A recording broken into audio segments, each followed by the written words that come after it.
comes to emergency services, police, fire brigades, ambulance services are pretty much universal. Everyone knows what the police does, everyone knows what the fire brigade does, and they do pretty much the same thing from country to country.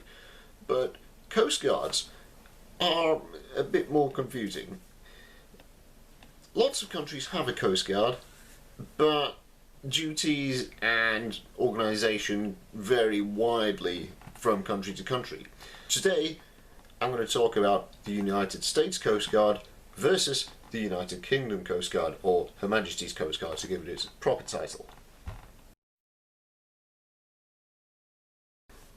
So, looking at the duties, the United States Coast Guard has quite wide-ranging duties, including law enforcement, particularly with stopping smuggling, fisheries enforcement. It's also responsible for search and rescue, of course that probably its most famous role, and aids to navigation. In the United Kingdom, the Coast Guard is purely responsible for search and rescue and saving life at sea. All those other things are carried out by different organisations. So the UK Border Force exists to stop smuggling. The General Lighthouse authorities look after lighthouses. The Royal Navy Fisheries Protection Squadron and Marine Scotland looking after the fisheries. So you've got all these different organisations doing all those jobs that in the United States are all taken care of by the Coast Guard.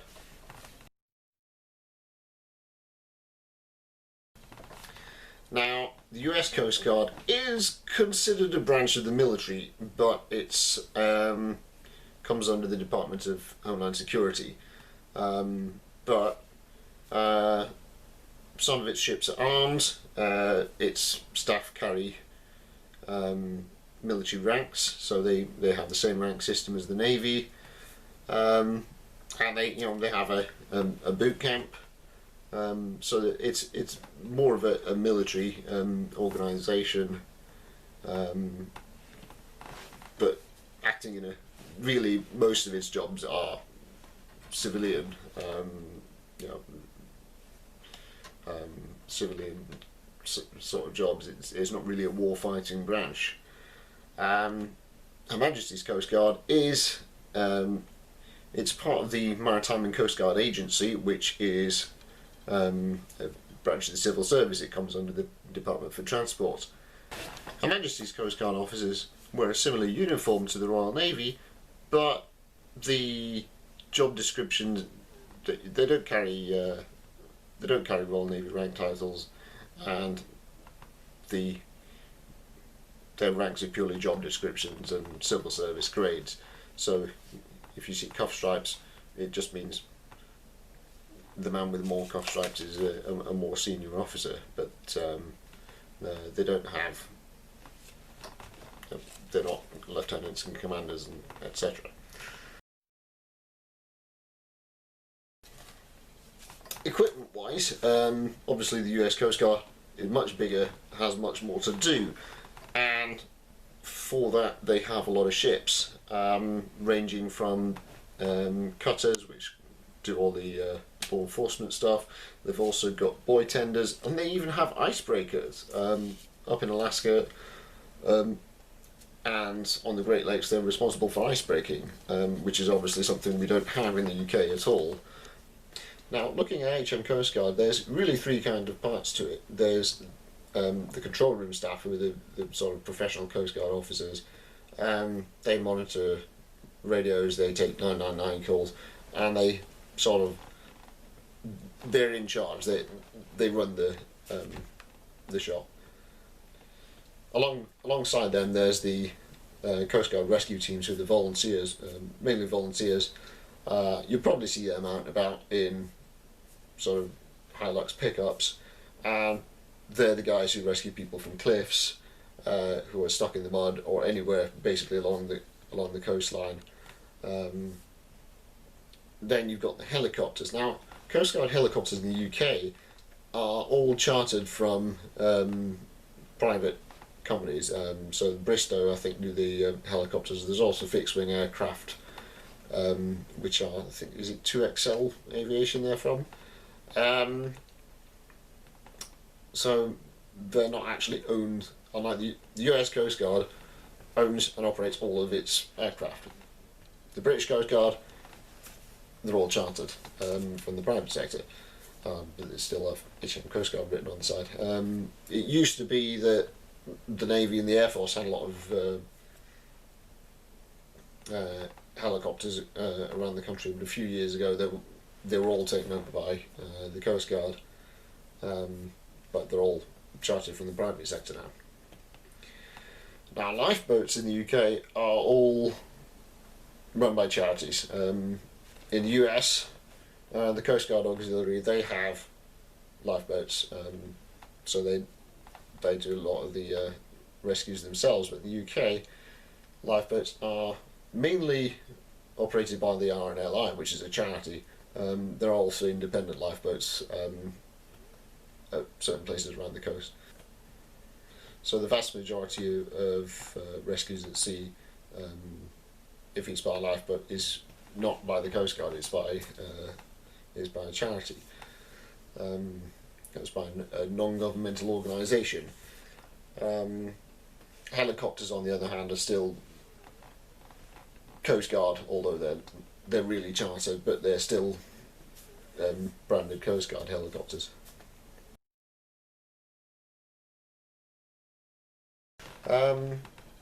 Looking at the history of both organisations, they actually come from very similar backgrounds. The US Coast Guard traces its origins back to 1790 to the Revenue Cutter Service, which was founded by Alexander Hamilton. Yes, that Alexander Hamilton, the first Secretary of the Treasury of the United States. In 1915, the Revenue Cutter Service was merged with the Life Saving Service, and that's when it became the US Coast Guard. That's when they started calling themselves the US Coast Guard. The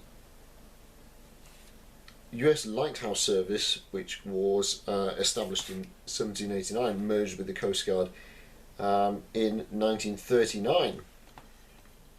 So that's when it took on board the Eastern Navigation.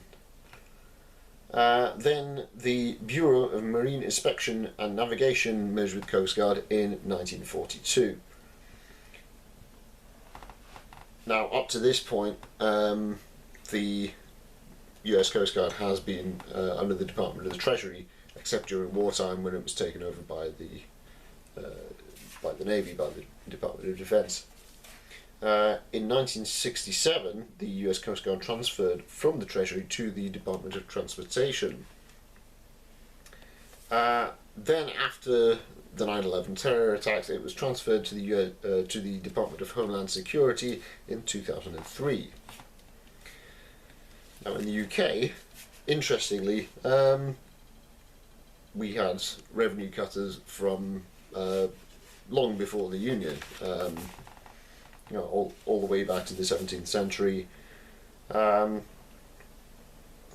So 1788, all the revenue cruisers, as they were called, were taken on the establishment. Up until that point, the government had actually been chartering a lot of them, and they were getting ripped off by the charterers. In 1790, there was a big reorganisation, and the Preventive Water Guard was formed. And they established watch houses around the coast, equipped with small boats that were able to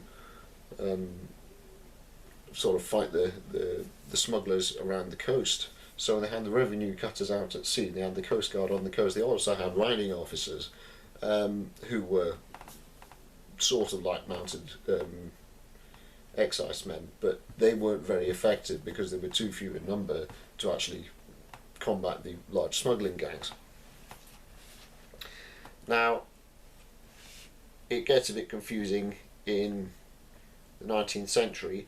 In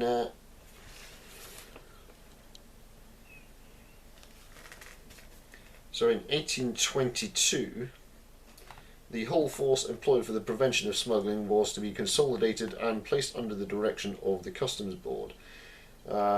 this included the cutters and the preventive water guard and the riding officers. This is when the preventive water guard became the Coast Guard. So that was 1822, so almost 100 years before the US started calling their Coast Guard the Coast Guard. We had the name first.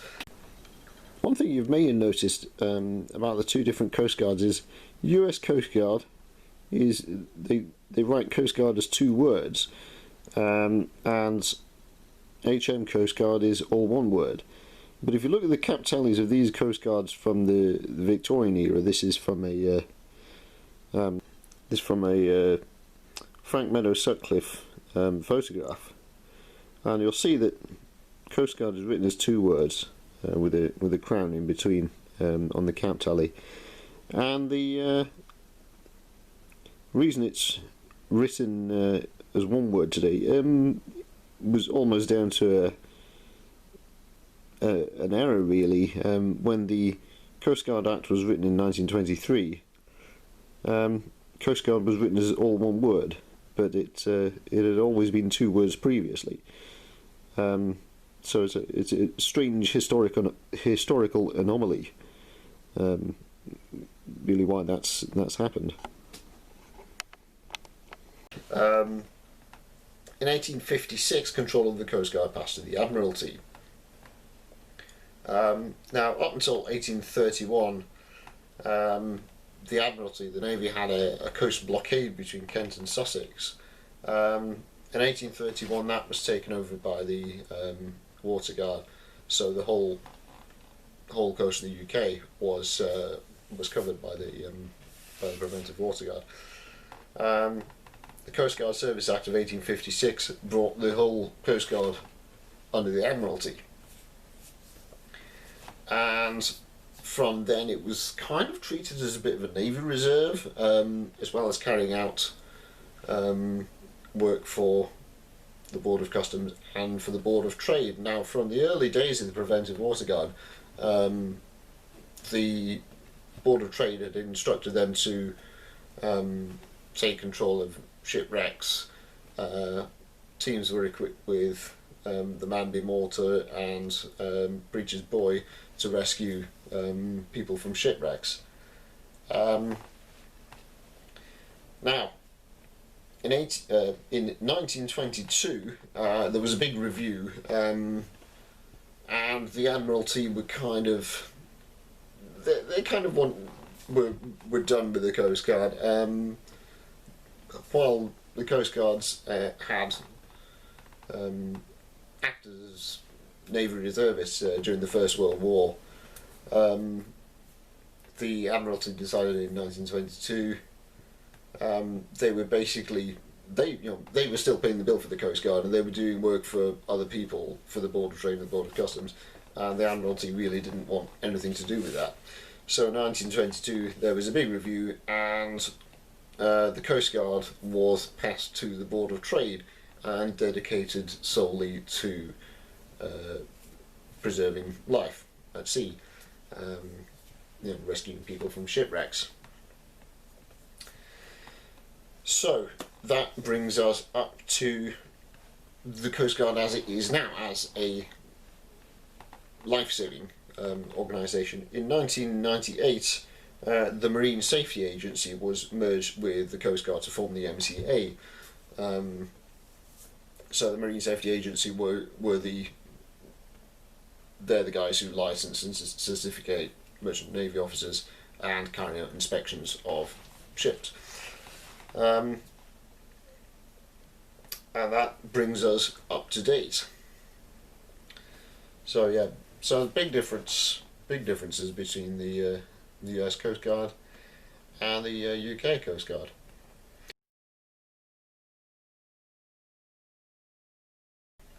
But wait, there's more.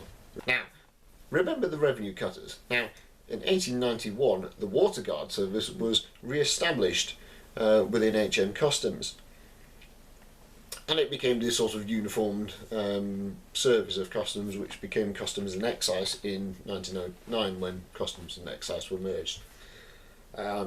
So you would have probably seen officers of the Water Guard mostly at airports and ports, wearing a similar uniform to the Royal Navy, but with a little portcullis badge, cap badge, and they took back the revenue cutters. Now, in 2008, the UK Border Agency was formed, which brought immigration into the mix. So the agency was responsible for customs controls and immigration controls. After a lot of messing about in the organisation, it got off to a bit of a shaky start, and there was a lot of reorganisation, but eventually in 2012 it became the Border Force, and it sadly lost its Navy style uniforms and has been issued with a police style uniform. So the Border Force is now completely separate from the Coast Guard. It's nothing to do with the Coast Guard anymore, and they're the guys that do the customs and immigration stuff. Coast Guard purely responsible for safety. So, if you found this interesting, give it a like, and if you want more sort of content like this, leave a comment, subscribe, and I'll see you in the next video. Bye.